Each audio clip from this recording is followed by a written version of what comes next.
എല്ലാവർക്കും നമസ്കാരം. നമ്മൾ കഴിഞ്ഞ ക്ലാസ്സുകളിൽ വിശദമായിട്ട് കണ്ണിനെ കുറിച്ചും കണ്ണിലെ ലെൻസിനെ കുറിച്ചും അതിന് സംഭവിക്കാവുന്ന ന്യൂനതകളെ കുറിച്ചും ഡിഫക്ട്സ് അതെങ്ങനെ റെക്ടിഫൈ ചെയ്യാം, അതെങ്ങനെ പരിഹരിക്കാം എന്നും ഒക്കെ വിശദമായിട്ട് കണ്ടു. അതിനുശേഷം പവർ പരിചയപ്പെട്ടു. അപ്പോൾ ആ ചിത്രങ്ങൾ അതൊക്കെ വളരെ പ്രധാനപ്പെട്ടതാണ്. ഒരിക്കൽ കൂടി പറയുകയാണത് വരച്ച് പഠിക്കണം. അടുത്തത് അതിൽ ടെക്സ്റ്റ് കൊടുത്തത് ഐ ഡൊണേഷനുമായി ബന്ധപ്പെട്ടതാണ്. ഐ ഡൊണേഷൻ നേത്രദാനം എന്ന് പറഞ്ഞാൽ മരിച്ചുപോയാളുടെ കണ്ണ് അതേപടി എടുത്ത് ദാനം ചെയ്യല്ല. അപ്പൊ അതിൽ ഓർക്കേണ്ട പോയിന്റ് ആ കോർണിയാണ്, ഡോണറുടെ കോർണിയ, കണ്ണിന്റെ ആ കോർണിയ എന്നുള്ള ഭാഗമാണ് എടുത്ത് കൊടുക്കുക എന്നുള്ളതും 6 മണിക്കൂറിനുള്ളിൽ അത് കൊടുക്കണം എന്നുള്ളതും ആ 2 പോയിന്റ് അവിടെ ഓർക്കണം. അവിടെ വേറെ സയൻസോ ഒന്നുമില്ല, വായിച്ചു കഴിഞ്ഞാൽ മനസ്സിലാക്കാവുന്നതാണ്. അപ്പോൾ നമ്മൾ ഈ ലൈറ്റിനെ കുറിച്ചുള്ള ചാപ്റ്റർ തുടങ്ങിയ സമയത്ത് തന്നെ പറഞ്ഞിരുന്നു, ലൈറ്റിന്റെ പ്രധാനപ്പെട്ട പല പ്രോപ്പർട്ടീസും നമ്മൾ ഹൈസ്കൂൾ ലെവലിൽ പഠിക്കും. ആദ്യമായിട്ട് നമ്മൾ റിഫ്ലക്ഷൻ പഠിച്ചു. ഈ വർഷവും റിഫ്ലക്ഷൻ പഠിച്ചു. റിഫ്ലക്ഷനെ കുറിച്ച് പഠിക്കാനുള്ള ഉപകരണമാണ് മിറർ. അതിനുശേഷം റിഫ്രാക്ഷൻ, അതിനെക്കുറിച്ച് പഠിക്കാനുള്ള ഉപകരണമാണ് ലെൻസ്. അത് കണ്ടു. ഇനി നമുക്ക് പ്രധാനമായിട്ടും പഠിക്കാനുള്ളത് പുതിയൊരു പ്രോപ്പർട്ടി, 2 പ്രോപ്പർട്ടീസ് ആണ് ഈ ചാപ്റ്ററിൽ പഠിക്കാനുള്ളത്. ഒന്ന് ഡിസ്പേർഷൻ, പ്രകീർണനം. അപ്പോൾ പ്രതിഫലനം, അപവർത്തനം, മൂന്നാമത്തേതാ പ്രകീർണനം, പ്രകാശത്തിന്റെ പ്രകീർണനം. ഈ പ്രകീർണനം നിങ്ങൾക്ക് വളരെയധികം പരിചയമുള്ള പ്രോപ്പർട്ടി തന്നെയാണ് സത്യത്തിൽ, പക്ഷെ അത് പ്രകീർണനമൊന്നും അറിയില്ല എന്ന് മാത്രം. അപ്പൊ ഓരോ പ്രോപ്പർട്ടിയെ കുറിച്ചും ഓരോ സ്വഭാവത്തിനെ കുറിച്ചും പഠിക്കാൻ ഓരോ ഉപകരണങ്ങൾ ഉപയോഗിക്കും. പ്രതിഫലനത്തെ കുറിച്ച് പഠിക്കാൻ കണ്ണാടി, മിറർ ഉപയോഗിക്കും. റിഫ്രാക്ഷൻ അല്ലെങ്കിൽ അപവർത്തനത്തിനെ കുറിച്ച് പഠിക്കാൻ ലെൻസ് ഉപയോഗിക്കും. അതുമാതിരി ഡിസ്പേർഷനെ കുറിച്ച് പഠിക്കാൻ ഉപയോഗിക്കുന്ന ഉപകരണമാണ് എന്ത്? പ്രിസം. അപ്പൊ എന്താ ഡിസ്പേർഷൻ എന്ന് പറഞ്ഞാൽ splitting up of a composite light into it constituent colours is known as dispersion. സമന്വിത പ്രകാശം അതിന്റെ ഘടകവർണ്ണങ്ങളായി വേർപിരിയുന്നതിന് പറയുന്ന പേരാണ് എന്ത്? പ്രകീർണനം. സമന്വിത പ്രകാശം എന്ന് പറഞ്ഞാൽ എന്താ? അപ്പൊ അതും ടെക്സ്റ്റിൽ കൊടുത്തായിട്ടുണ്ട് കൃത്യമായിട്ട്. Any light is composed of more than 1 colour. Any light that is composed of more than 1 colour. ഒന്നിൽ കൂടുതൽ വർണ്ണങ്ങൾ അടങ്ങിയ പ്രകാശത്തിനെയാണ് നമ്മൾ എന്ത് പറയുക? സമന്വിത പ്രകാശം. അപ്പൊ സമന്വിത പ്രകാശത്തിന് ഏറ്റവും നല്ല ഉദാഹരണം നമുക്ക് ഏറ്റവും അധികം പരിചയമുള്ള സൂര്യപ്രകാശം തന്നെയാണ്. നിങ്ങൾ വളരെ ചെറിയ ക്ലാസ്സിൽ തന്നെ പഠിച്ചിട്ട് സൂര്യപ്രകാശത്തിൽ 7 നിറങ്ങളുണ്ട് എന്നൊക്കെ. അപ്പോൾ ആ 7 നിറങ്ങളും വേർതിരിഞ്ഞു വരുന്നതിന് പറയുന്ന പേരാണ് എന്ത്? 7 നിറം. സൂര്യപ്രകാശത്തിൽ 7 നിറമാണ്. നേരെ മറിച്ച് ഒരു 2 നിറമുള്ള കളർ എടുത്ത് ചെയ്യാൻ 2 നിറങ്ങൾ വേർതിരിയുക. അപ്പൊ ആ സമന്വിത പ്രകാശം ഘടകവർണ്ണങ്ങളായിട്ട് വേർതിരിയുക. അതിന് പറയുന്ന പേരാണ് ഡിസ്പേർഷൻ അല്ലെങ്കിൽ പ്രകാശ പ്രകീർണനം. അപ്പോ ഇത് പ്രകൃതിയിൽ നമുക്ക് വളരെയധികം കണ്ടുപരിചയമുള്ളതാണ്. എന്താ എപ്പോഴാത് പ്രകാശം, സൂര്യപ്രകാശം അതിന്റെ 7 നിറങ്ങളായിട്ട് വേർതിരിയ എപ്പോഴാ? നമ്മുടെ മഴവില്ല് നമുക്ക് ഏറ്റവും അധികം പരിചയമുള്ളതാണ് മഴവില്ല്. എന്നാൽ ആ മഴവില്ല് ഉപയോഗിച്ച് നമുക്ക് ലബോറട്ടറിയിലും മഴവില്ല് ഉണ്ടാക്കി പഠിക്കാനൊന്നും പറ്റില്ല. അപ്പൊ സ്വാഭാവികമായിട്ടും അതിനെക്കുറിച്ച് പഠിക്കാൻ ഉപയോഗിക്കുന്ന ഉപകരണം പ്രിസമാണ്. അപ്പോൾ പ്രിസത്തിൽ കൂടെ ഒരു കോമ്പോസിറ്റ് ലൈറ്റ്, വൈറ്റ് ലൈറ്റ് അതായത് സൂര്യപ്രകാശം കടത്തിവിട്ടാൽ, സൺലൈറ്റ് കടത്തിവിട്ടാൽ എന്ത് സംഭവിക്കും? അത് പുറത്തേക്ക് വരുന്ന സമയത്ത് ഘടകവർണ്ണങ്ങളായിട്ട് വേർപിരിഞ്ഞ് സ്പ്ലിറ്റ് ചെയ്യും. അതിന്റെ ഘടകവർണ്ണങ്ങളായിട്ട് സ്പ്ലിറ്റ് ചെയ്ത് ഇതൊരു സ്ക്രീനാണ്. സ്ക്രീനിൽ ഏറ്റവും അടിയിൽ വയലറ്റും ഏറ്റവും മുകളിൽ റെഡും അവയ്ക്കിടയിൽ മറ്റു നിറങ്ങളും ഉള്ള ഒരു ബാൻഡ്, സ്പെക്ട്രം എന്ന് പറയാ, നമുക്ക് കിട്ടും. അപ്പൊ അവിടെ ഓർക്കേണ്ട കാര്യം, ഈ ചിത്രം വരച്ച് പഠിക്കണം, ചിത്രം വരയ്ക്കണം. ചിത്രം വളരെ പ്രധാനപ്പെട്ടാണ്. അപ്പൊ ചിത്രം വരയ്ക്കുമ്പോൾ ശ്രദ്ധിക്കേണ്ട കാര്യങ്ങള്, ഈ ഡീവിയേഷൻ സംഭവിക്കുക, അതായത് ഈ വ്യതിയാനം സംഭവിക്കുക എവിടേക്കാണ്? ബേസിലേക്കാണ്, പാദതലത്തിലേക്കാണ്. അതാണ് ഓർക്കേണ്ടത്. അപ്പൊ ചിത്രം ചിലപ്പോൾ തെറ്റായിട്ടൊക്കെ കൊടുത്ത് തിരുത്താനോ അല്ലെങ്കിൽ ശരിയായ ചിത്രം തിരഞ്ഞെടുക്കാനൊക്കെ പറയാം. അതായത് ഇങ്ങനെയൊക്കെ കൊടുക്കും, ഇത് തെറ്റാണ്. എവിടേക്ക് ചെയ്യണം? പാദം, ബേസിലേക്ക്. കണ്ടോ? അത് പ്രത്യേകം ശ്രദ്ധിക്കണം. പിന്നെ ഓർക്കേണ്ടത് വയലറ്റ് ആയിരിക്കും അടിയിൽ, ചുവപ്പോ മുകളിൽ. ഈ ഓർഡർ തെറ്റിച്ചു കൊടുക്കും. ഇവയ്ക്കിടയിൽ മറ്റു കളറുകൾ. അപ്പോ ഇനി എന്തുകൊണ്ടാണ് അത് സംഭവിക്കുന്നത്? എന്തുകൊണ്ടാണ് ഇങ്ങനെ ഘടകവർണ്ണങ്ങളായിട്ട് വേർതിരിയുന്നത്? അവിടെ ഘടകവർണ്ണങ്ങളായിട്ട് വേർതിരിയാനുള്ള കാരണം ഈ ഓരോ കളർ, ഈ ഓരോ നിറത്തിന്റെയും വേവ് ലെങ്ത് ഡിഫറെന്റ് ആണ്. അപ്പൊ ടെക്സ്റ്റിൽ ടേബിൾ കൊടുത്തിട്ടുണ്ട്, ആ വേവ് ലെങ്ത്തിന്റെ ടേബിൾ കൊടുത്തിട്ടുണ്ട്. അപ്പൊ സൂര്യപ്രകാശം 400 നാനോമീറ്റർ തുടങ്ങി ഉള്ള ആ ഒരു റേഞ്ച് അവിടെ കൊടുത്തിട്ടുണ്ട്. ഓരോന്നിന്റെയും വേവ് ലെങ്ത് ഡിഫറെന്റ് ആണ്. അപ്പൊ ഈ deviation of light depends upon the wave length. അതാണ് ഓർക്കേണ്ടത്. ഇവിടെ ഉണ്ടാകുന്ന ഈ വ്യതിയാനം വേവ് ലെങ്ത്, തരംഗ ദൈർഘ്യത്തിനെ ആശ്രയിച്ചിരിക്കും. അപ്പോ വയലറ്റിന് വേവ് ലെങ്ത് ഏറ്റവും കുറവാണ്. വയലറ്റിന് വേവ് ലെങ്ത് കുറവാണ്. വേവ് ലെങ്ത് കുറഞ്ഞ വയലറ്റിനാണ് ഏറ്റവും കൂടുതൽ ഡീവിയേഷൻ അല്ലെങ്കിൽ ഏറ്റവും കൂടുതൽ വ്യതിയാനം സംഭവിക്കുക. എന്ന് പറഞ്ഞാൽ സത്യത്തിൽ ഈ പ്രിസം ഇല്ല എന്നുണ്ടെങ്കിൽ ഈ ലൈറ്റ് ഇങ്ങനെ പോകേണ്ടതാണ്. എങ്ങനെ? അപ്പൊ ഈ ചിത്രം വരച്ചു പഠിക്കണം. വീണ്ടും പറയണം, ഇതിപ്പോ ഞാൻ മനസ്സിലാക്കാൻ വേണ്ടി വരയ്ക്കുന്നതാണ്, ഇത് നിങ്ങൾ വരയ്ക്കേണ്ട. ഈ പ്രിസം ഇല്ല എന്നുണ്ടെങ്കിൽ ലൈറ്റ് ഈ ദിശയിൽ പോകേണ്ടതാ. ആ പ്രിസം അവിടെ കൊണ്ടുവച്ചപ്പോഴാണ് ഇത് സംഭവിച്ചത്, ഇങ്ങനെ സംഭവിച്ചത്. അപ്പൊ ഇങ്ങനെ പോകേണ്ട ആള് ഏറ്റവും കൂടുതൽ വ്യതിയാനം സംഭവിച്ചത് ആ വയലറ്റിനാണ്. അപ്പൊ വേവ് എന്താ കാരണം? വേവ് ലെങ്ത് കുറവാണ്. വേവ് ലെങ്ത് കുറഞ്ഞ ആൾക്കാണ് കൂടുതൽ വ്യതിയാനം സംഭവിക്കുക. ഇനി വേവ് ലെങ്ത് ഏറ്റവും കൂടിയ കളർ ഏതാ? റെഡ് ആണ്. റെഡിനാണ് ഏറ്റവും കൂടുതൽ വേവ് ലെങ്ത്. റെഡിന് വ്യതിയാനം കുറവായിരിക്കും. ഇങ്ങനെ പോകേണ്ട റെഡ് ഇത്രയും വ്യതിയാനം സംഭവിച്ചുള്ളൂ, മറ്റോ ഇത്രയും ഡീവിയേഷൻ സംഭവിച്ചു. അപ്പോ the deviation depends upon wave length. അപ്പൊ എന്താ സംഭവിക്കുക? ഓരോ നിറത്തിനും ഓരോ വേവ് ലെങ്താ. അപ്പൊ പ്രിസത്തിൽ കൂടെ കടന്നു പോകുന്ന സമയത്ത് ഈ 7 നിറങ്ങളും പ്രിസത്തിൽ നിന്നും പുറത്തേക്ക് വരിക 7 വ്യത്യസ്ത ദിശകളിലാണ്, വ്യത്യസ്ത ഡയറക്ഷനിലാണ്. അതിനാൽ തന്നെ സ്ക്രീനിൽ ഇത് 7 സ്ഥലങ്ങളിലായിട്ട് വന്ന് വീഴും. അതിനാൽ 7 സ്ഥലങ്ങളും അതാത് നിറത്തിൽ കാണാൻ കഴിയും. അതിനാലാണ് അവിടെ എന്ത് സംഭവിക്കുന്നത്? പ്രകീർണനം അല്ലെങ്കിൽ ആ ഘടകവർണ്ണങ്ങളായിട്ട് വേർതിരിയുന്നത്. അപ്പൊ ഘടകവർണ്ണങ്ങളായിട്ട് ടെക്സ്റ്റ് കൃത്യമായിട്ട് പറഞ്ഞിട്ടുണ്ട്. ഘടകവർണ്ണങ്ങളായിട്ട് വേർതിരിയാനുള്ള കാരണം ആ വേവ് ലെങ്ത്തിലുള്ള വ്യത്യാസമാണ്. ആൻഡ് സെക്കൻഡ് പോയിന്റ് എന്താ? The deviation depends upon the wavelength. ഇനി ഏറ്റവും കൂടുതൽ ഡീവിയേഷൻ ആർക്കാ സംഭവിക്കുക? മറ്റേ വയലറ്റിന്. എന്താ അത്? വേവ് ലെങ്ത് കുറവാണ്. തരംഗദൈർഘ്യം കുറഞ്ഞ വയലറ്റിന് മറ്റേ അപ്പൊ വ്യതിയാനം കൂടുതലായിരിക്കും. ഇത് മലയാള മീഡിയക്കാർക്ക് ഓർത്തു വെക്കാൻ ഒരു എളുപ്പമുണ്ട്. എന്താ? വയലറ്റിന് വലിയ വ്യതിയാനം, വയലറ്റിന് വലിയ വ്യതിയാനം, ചുവപ്പിന് ചെറിയ വ്യതിയാനം. എന്താ? ചുവപ്പിന് ചെറിയ വ്യതിയാനം. അപ്പൊ വയലറ്റ് എപ്പോഴും പാദതലത്തിനോട് ചേർത്ത് വരയ്ക്കണം, മറ്റേതോ മുകളില് വരയ്ക്കണം. അത് ശ്രദ്ധിക്കണം, അത് ചോദിക്കും. ഇനി അടുത്ത പിന്നത്തെ ഭാഗമായിട്ടാണ് ടെക്സ്റ്റിൽ കൊടുത്തിരിക്കുന്നത്. ഇതിനെ വീണ്ടും നമുക്ക് ഇവിടെ നമ്മൾ ഘടകവർണ്ണങ്ങളായിട്ട് വേർതിരിഞ്ഞു. ഇതിനെ വീണ്ടും എങ്ങനെ നമുക്ക് കോമ്പോസിറ്റ് ലൈറ്റ് ആക്കി മാറ്റാം? അപ്പൊ ഈ ചിത്രവും വളരെ പ്രധാനപ്പെട്ടതാണ്. ഇതിനെ വീണ്ടും കോമ്പോസിറ്റ് ലൈറ്റ് ആക്കി മാറ്റാൻ എന്താ ചെയ്യേണ്ടത്? മറ്റൊരു ബേസ് മുകളിലേക്ക് ആക്കി വെച്ചാൽ മതി. സോറി, മറ്റൊരു പ്രിസം ബേസ് പാദം മുകളിലേക്കാക്കി വെക്കുക, അല്ലെങ്കിൽ ശീർഷം താഴേക്കാക്കി വെക്കുക. അങ്ങനെ വെച്ച് കഴിഞ്ഞാൽ ആദ്യത്തെ പ്രിസം ഉണ്ടാക്കിയ വ്യതിയാനത്തിന്റെ ഓപ്പോസിറ്റ് ഡയറക്ഷനിൽ വിപരീത ദിശയിൽ സെക്കൻഡ് പ്രിസം ഡീവിയേഷൻ ഉണ്ടാക്കും. സ്വാഭാവികമായിട്ടും പുറത്തേക്ക് വരുമ്പോൾ അതെന്തായിട്ട് മാറും? കോമ്പോസിറ്റ് ലൈറ്റ് അല്ലെങ്കിൽ സമന്വിത പ്രകാശമായിട്ട് മാറും. അപ്പൊ ഈ ചിത്രവും വളരെ പ്രധാനപ്പെട്ടതാണ്. ഓക്കെ, ഇനി നമുക്ക് ആ ബുള്ളറ്റിൻസിലേക്ക് ഒന്ന് പോകാം. ആദ്യത്തെ പ്രിസവുമായി ബന്ധപ്പെട്ടാണ്. Which are the colours formed on the screen? നമുക്കറിയാം, പ്രിസത്തിൽ കൂടെ കടന്നു പോകുന്നു കഴിഞ്ഞാൽ violet, indigo, blue, green, yellow, orange, red, VIBGYOR. Are in these colors the same as the component colors obtained from the sunlight? Yes, അങ്ങനെയാണ്. ഇനി which color deviates the most due to dispersion? ഏത് കളറിനാണ് ഏറ്റവും കൂടുതൽ വ്യതിയാനം സംഭവിക്കുക? വയലറ്റിന്. which color deviates least? ചുവപ്പ്, red. അടുത്തത് which color has the shortest wavelength? ഏതിനാണ് തരംഗദൈർഘ്യം കുറവ്? വയലറ്റിന്. Longest, ചുവപ്പിന്. When light passes through the prism, as the wavelength increases, how does the deviation change? As wavelength increases, deviation decreases. As wavelength increases, deviation decreases. തരംഗദൈർഘ്യം കൂടുമ്പോൾ വ്യതിയാനം കുറയുന്നു. ഇനി അടുത്ത പേജിൽ കാരണം പറഞ്ഞിട്ടുണ്ട്. The extent of deviation depends on. അത് വളരെ പ്രധാനപ്പെട്ടതാണ്, അറിഞ്ഞിരിക്കണം. പിന്നെ അതുമാതിരി തന്നെ വേവ് ലെങ്ത് കൂടിക്കഴിഞ്ഞാൽ higher the wavelength, lower the deviation. അതും ഓർക്കണം. ആ പോയിന്റുകൾ ഓർക്കണം, അത് പരീക്ഷയ്ക്ക് ചോദിക്കും. അടുത്തത് റെയിൻബോ. ഇനി ഈ പ്രകൃതിയിൽ നടക്കുന്ന ഡിസ്പേർഷൻ ആണ് എന്ത്? മഴവില്ല്. അപ്പോൾ മഴവില്ലുമായി ബന്ധപ്പെട്ട കുറച്ച് ബുള്ളറ്റിൻസ് ആദ്യം വളരെ സിമ്പിൾ ആയിട്ടുണ്ട്. അത് നോക്കിയിട്ട് നമുക്ക് മഴവില്ലിലേക്ക് പോകാം. When is rainbow formed?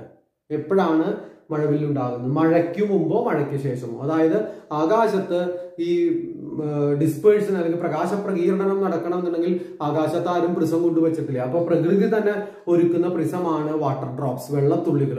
അപ്പൊ വെള്ളത്തുള്ളികളുടെ സാന്നിധ്യം ഉണ്ടായാൽ മാത്രമേ പ്രകീർണനം നടക്കുള്ളൂ. അതിനാൽ മഴയ്ക്ക് മുമ്പോ മഴയ്ക്ക് ശേഷമോ ആയിരിക്കും. അവർ before rain or after rain. ഇനി where will be the sun when rainbow is seen in the east? Rainbow കിഴക്ക് വശത്ത് കാണണം എന്നുണ്ടെങ്കിൽ സൺ എവിടെയായിരിക്കണം? ഓപ്പോസിറ്റ് ഡയറക്ഷനിലായിരിക്കണം, പടിഞ്ഞാറ് വശത്തായിരിക്കണം. വെസ്റ്റിലായിരിക്കണം. Where will be the sun when the rainbow is seen in the west. Rainbow പടിഞ്ഞാറ് വശത്ത് കാണണമെന്നുണ്ടെങ്കിൽ സൂര്യൻ എവിടെയായിരിക്കണം? കിഴക്കായിരിക്കണം.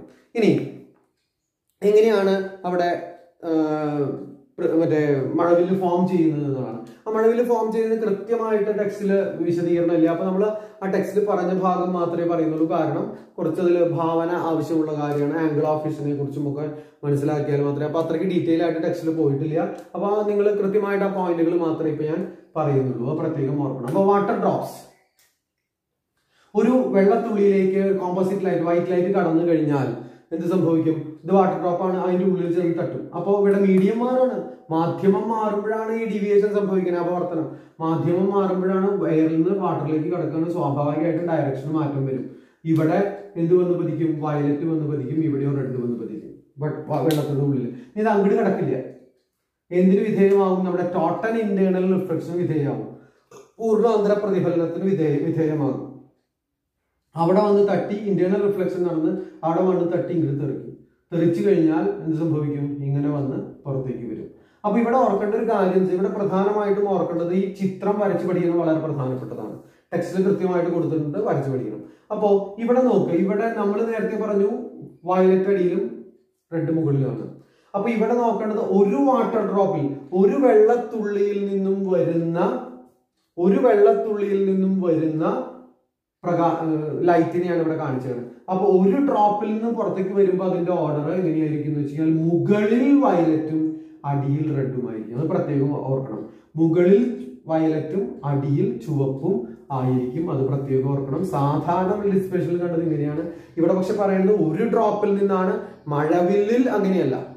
ഇവിടെ ഒരു വാട്ടർ ഡ്രോപ്പിൽ നിന്നും പുറത്തേക്ക് വരുന്ന പ്രകാശത്തിന്റെ ക്രമമാണ്, നിറത്തിന്റെ ക്രമമാണ് പറയുന്നത് നമ്മള്.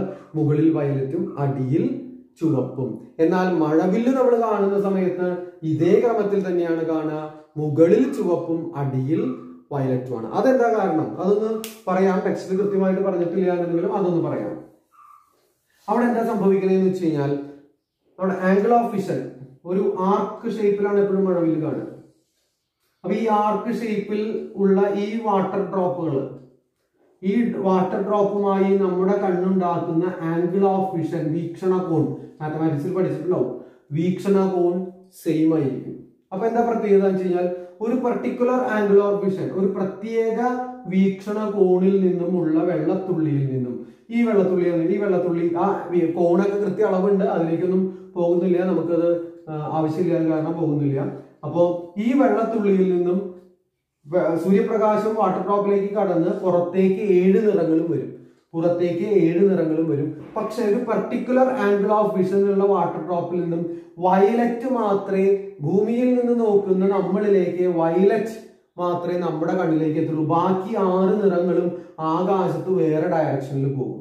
അപ്പൊ അങ്ങനെ വരുമ്പോ അത്തരത്തിലുള്ള അനുകൂല സാഹചര്യങ്ങളൊക്കെ ഉണ്ടായാൽ മാത്രമേ മഴവില്ല് ഉണ്ടാവുള്ളൂ. അല്ലാണ്ട് മഴ പെയ്യുമ്പോഴൊക്കെ മഴവില്ല് കിട്ടില്ല.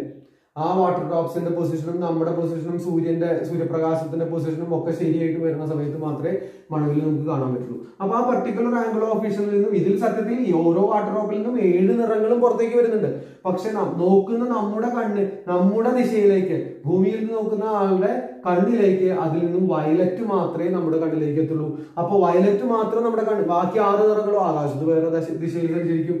അപ്പോ ഈ അങ്ങനെ വരുമ്പോൾ വയലറ്റ് മാത്രം കണ്ണിലെത്തുമ്പോൾ ആ വെള്ളത്തുള്ളികൾ മുഴുവൻ എന്ത് സംഭവിക്കും? വയലറ്റ് കളറിൽ കാണും. അതിനാൽ ഈ ഭാഗം മുഴുവൻ ഒരു വയലറ്റ് ബാൻഡ് ആയിട്ട് കാണും. അതിന് തൊട്ടു മുകളിലുള്ള വാട്ടർ ഡ്രോപ്പ്, തൊട്ടു മുകളിലുള്ള ആംഗിൾ ഓഫ് വിഷനില്, അതില് തിയററ്റിക്കലായിട്ട് പറയുകയാണെങ്കിൽ, പ്രായോഗികമായിട്ട് പറയുകയാണെങ്കിൽ 7 നിറമൊക്കെ കാണാൻ ബുദ്ധിമുട്ടാണ്. അത് തിയററ്റിക്കലായിട്ട് പറയുകയാണെങ്കിൽ തൊട്ടു മുകളിലുള്ള വാട്ടർ ഡ്രോപ്പിൽ നിന്നും ഇൻഡിഗോ മാത്രം നമ്മുടെ കണ്ണിലേക്ക് എത്തും. മറ്റ് നിറങ്ങള് മറ്റ് ദിശയിൽ സഞ്ചരിക്കും. അതിനാൽ ആ വാട്ടർ ഡ്രോപ്പുകളൊക്കെ ഇൻഡിഗോ കളറിൽ കാണും. ഏറ്റവും മുകളിലുള്ള ആർക്കിൽ നിന്നും ഇതൊക്കെ ഉണ്ടാക്കുന്ന ആംഗിൾ ഓഫ് വിഷൻ സെയിം ആയിരിക്കും. അതിൽ നിന്നും ഏതാ? റെഡ്, ചുവപ്പ് മാത്രം നമ്മുടെ കണ്ണിലേക്ക് എത്തും. അപ്പോൾ ഈ വാട്ടർ ഡ്രോപ്പുകൾ മുഴുവൻ ചുവന്ന നിറത്തിൽ കാണും. അങ്ങനെയാണ് മഴവിൽ കാണുന്നത്. അപ്പൊ ഓർക്കേണ്ട കാര്യം എന്താണെന്ന് വെച്ച് കഴിഞ്ഞാൽ, എന്താ ഓർക്കേണ്ടത്? ഒരു ഡ്രോപ്പിനെ കൺസിഡർ ചെയ്യുന്ന സമയത്ത് എന്താ സംഭവിക്കുക? അവിടുത്തെ ഓർഡർ മാറും. എന്താ? മുകളിൽ വയലറ്റും അടിയിൽ റെഡുമാണ്. എന്നാൽ മഴവില്ലില് മാറ്റമില്ല. അടിയിലത്തെ ചാപം വയലറ്റും മുകളിലെ ചാപം ഏതാ? റെഡും ആണ്, അതിൽ മാറ്റില്ല. അപ്പൊ അതിനുള്ള കാരണം കണ്ടു. ഇനി അതിലത്തെ ബുള്ളറ്റിൻസ് ആണ്.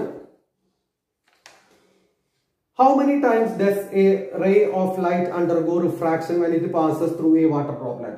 ഇത് വളരെ പ്രധാനപ്പെട്ടതാണ്. എത്ര പ്രാവശ്യം അപവർത്തനത്തിന് വിധേയമാകും? എയറിൽ നിന്നും വാട്ടറിലേക്ക് കടക്കുന്ന സമയത്തും വാട്ടറിൽ നിന്നും എയറിലേക്ക് കടക്കുന്ന സമയത്തും. അപ്പൊ എത്ര പ്രാവശ്യം? 2 പ്രാവശ്യം അപവർത്തനം അല്ലെങ്കിൽ 2 പ്രാവശ്യം റിഫ്രാക്ഷന് വിധേയമാകും. ഇനി എത്ര പ്രാവശ്യം ഇന്റേണൽ റിഫ്ലക്ഷന് വിധേയമാകും? 1 പ്രാവശ്യം. ഈ ഇന്റേണൽ റിഫ്ലക്ഷൻ നടക്കുന്ന കാരണമാണ് ഈ ഓർഡർ മാറുന്നത്, അല്ലാതെ ഈ ഓർഡർ മാറില്ല. ഓക്കെ, അപ്പോ അപ്പൊ ഇത് രണ്ടും അറിയണം, ഇന്റേണൽ റിഫ്ലക്ഷന്റെയും റിഫ്രാക്ഷന്റെയും. What about the internal reflection? 1 എത്രയാ? 1 പ്രാവശ്യം നടക്കുക. ഇനി ആന്തര പ്രതിഫലനം 1 പ്രാവശ്യം. ഇനി what is the colour seen at the upper edge of the rainbow? Upper എഡ്ജിൽ റെഡ് ആണ്, ചുവപ്പാണ്. What is the colour seen at the upper edge of the rainbow എന്നാണ് പറഞ്ഞേക്കുന്നത്. വാട്ടർ ഡ്രോപ്ലെറ്റിന്റെ എല്ലാ ചോദിച്ചാണ് റെഡ് ആണ്. What is the colour seen in the lower edge? താഴെ ഏതാ? വയലറ്റ് ആണ്, അത് മാറ്റില്ല. ഇനി അതിൽ അടുത്ത ബോക്സിൽ കൃത്യമായിട്ട് പറഞ്ഞിട്ടുണ്ട് റെയിൻബോ നമ്മൾ പറഞ്ഞ കാര്യം, അത് പഠിക്കണം. ഇനി when the position, അടുത്ത അതിന്റെ തൊട്ട് ചോട്ടിൽ പറഞ്ഞ പോയിന്റ് കുറച്ച് ശ്രദ്ധിക്കണം. ചക്രവാളം, when the position of the sun is near the horizon, ചക്രവാളത്തിനോട് അടുത്താണ് സൂര്യന്റെ സ്ഥാനം എന്നുണ്ടെങ്കിൽ the rainbow appears to be bigger. മഴവില്ല എങ്ങനെയായിരിക്കും? വളരെ വലുതായിരിക്കും. when seen from aeroplane the rainbow is seen as a circle. അതാണ് എയറോപ്ലെയിൻ മുകളിൽ നിന്ന് നോക്കിക്കഴിഞ്ഞാൽ നമുക്ക് റെയിൻബോ എങ്ങനെ കാണാം? വൃത്താകൃതിയിൽ കാണാം. അതും പരീക്ഷയ്ക്ക് ചോദിക്കാറുണ്ട്, വളരെ എളുപ്പമാണ്. when the sun is much above the horizon the rainbow disappears. സൂര്യൻ ചക്രവാളത്തിന് മുകളിലേക്ക് വരുന്ന സമയത്ത് എന്താ? റെയിൻബോ കാണാതെയാവും. അപ്പം ചക്രവാളം എന്ന് പറഞ്ഞാൽ ഓർക്കേണ്ടത്, നമ്മൾ ഭൂമിയിൽ നിന്ന് നോക്കിക്കഴിഞ്ഞാൽ ആകാശവും ഭൂമിയും തമ്മിൽ മുട്ടുന്നതായിട്ട് തോന്നും. അത്തരത്തിലുള്ള ഭാഗമാണ് എന്താ പറയാ? ചക്രവാളം അല്ലെങ്കിൽ ഹൊറൈസൺ. ആ ഹൊറൈസൺ വ്യക്തമായിട്ട് കാണുന്നുണ്ടെങ്കിൽ സമുദ്രതീരത്ത് പോയാൽ കാണാം. സമുദ്രതീരത്ത് പോയിട്ട് കടലിലേക്ക് നോക്കിക്കഴിഞ്ഞാൽ അങ്ങേയറ്റത്ത് ആകാശം കടലിൽ വന്ന് മുട്ടുക. സത്യത്തിൽ മുട്ടണമൊന്നുമില്ല, അതിനാണ് എന്താ പറയാ? ഹൊറൈസൺ എന്ന് പറയാ, ചക്രവാളം എന്ന് പറയാ. ഓക്കെ, ഇനി അടുത്ത റീകോമ്പിനേഷൻ, വർണ്ണങ്ങളുടെ പുനഃസംയോജനാണ്. അത് നമ്മൾ കണ്ട കാര്യമാണ്.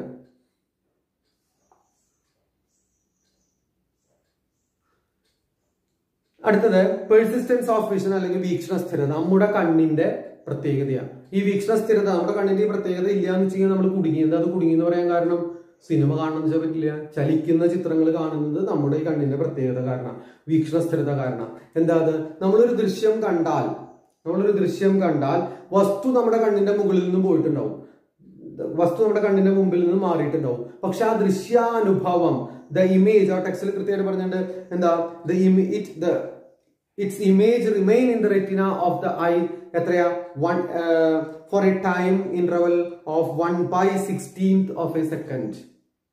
ആ ദൃശ്യാനുഭവം നമ്മുടെ കണ്ണില് 1 സെക്കൻഡിന്റെ 16/1 സമയം നിലനിൽക്കും.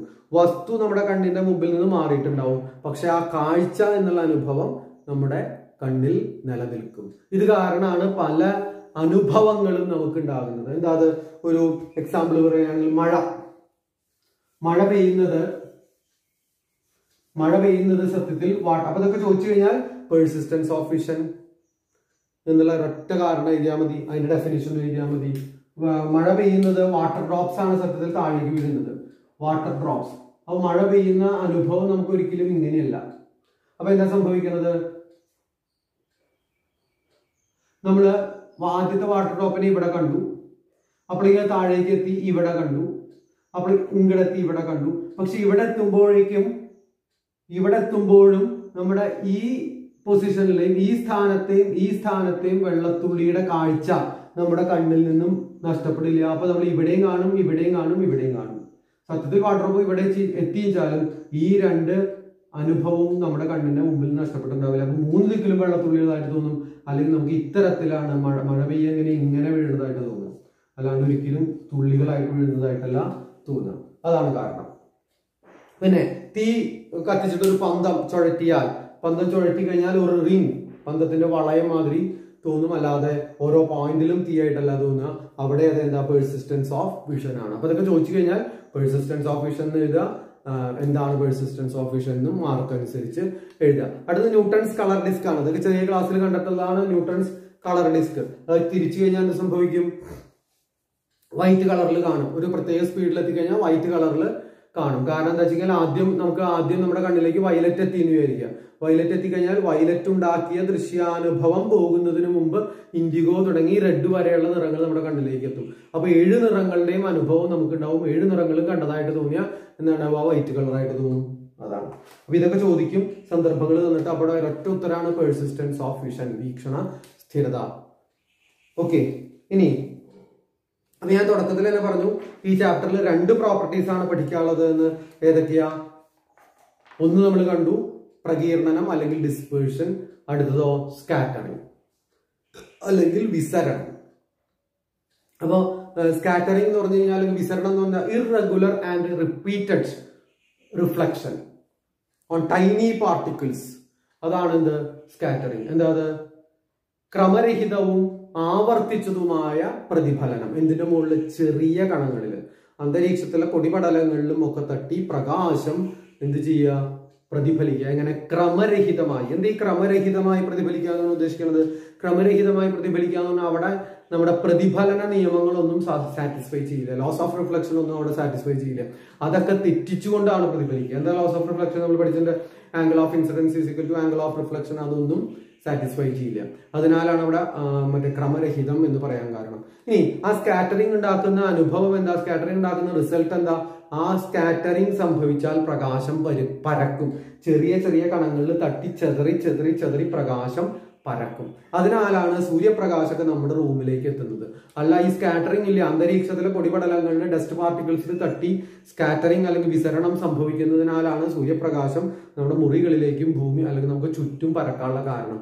അല്ലാന്ന് വെച്ച് കഴിഞ്ഞാൽ സൂര്യൻ എവിടെയാണോ നിൽക്കുന്നത് അവിടെ നിന്നൊരു ടോർച്ച് ബീം മാതിരിയാണ് പ്രകാശം വരിക. ഇതങ്ങനെയല്ല, പരക്കുന്നു. അപ്പൊ അതിനുള്ള കാരണം എന്താ? സ്കാറ്ററിംഗ്. ഇനി the scattering depends upon the size of the particles in the medium. മാധ്യമത്തിലെ കണങ്ങളുടെ വലിപ്പത്തിനെ ആശ്രയിച്ചിരിക്കും എന്ത്? സ്കാറ്ററിംഗ്. സ്കാറ്ററിംഗ് മാധ്യമത്തിലെ കണങ്ങളുടെ വലിപ്പത്തിനെ ആശ്രയിച്ചിരിക്കും. അപ്പോൾ ആ മാധ്യമത്തിലെ കണങ്ങളുടെ വലിപ്പത്തിനെ ആശ്രയിച്ചിരിക്കും എന്ന് മനസ്സിലാക്കാനായിട്ട് ഒരു പരീക്ഷണം ടെക്സ്റ്റിൽ കൊടുത്തിട്ടുണ്ട്. അത് നമുക്ക് അടുത്ത ക്ലാസ്സിൽ ജസ്റ്റ് ഒന്ന് ഡിസ്കസ് ചെയ്യാം. എന്നിട്ട് അടുത്ത ക്ലാസ്സിൽ ഈ ചാപ്റ്റർ അവസാനിപ്പിക്കാം. ആ പരീക്ഷണം അതിന്റെ റിസൾട്ട് ഒന്ന് ജസ്റ്റ് ഡിസ്കസ് ചെയ്തിട്ട് നമുക്ക് സ്കാറ്ററിങ്ങിനെ 1 or 2 ഉണ്ടാക്കുന്ന പ്രകൃതിയിൽ കാണുന്ന നിറങ്ങൾക്കുള്ള അടിസ്ഥാന കാരണങ്ങൾ സ്കാറ്ററിംഗ് ആണ്. അതുകൂടി പറഞ്ഞ് നമുക്ക് ഈ ചാപ്റ്റർ അവസാനിപ്പിക്കാം. പരീക്ഷണം അങ്ങനെ അതേപടി എക്സ്പെരിമെന്റ് ആയിട്ട് ചോദിക്കാനുള്ള സാധ്യതയൊക്കെ കുറവാണ്. എങ്കിലും നമുക്കൊന്ന് പറയാം. ഓക്കെ, അപ്പൊ ഇത്രയും കാര്യങ്ങൾ പഠിക്കുക. ഓക്കെ.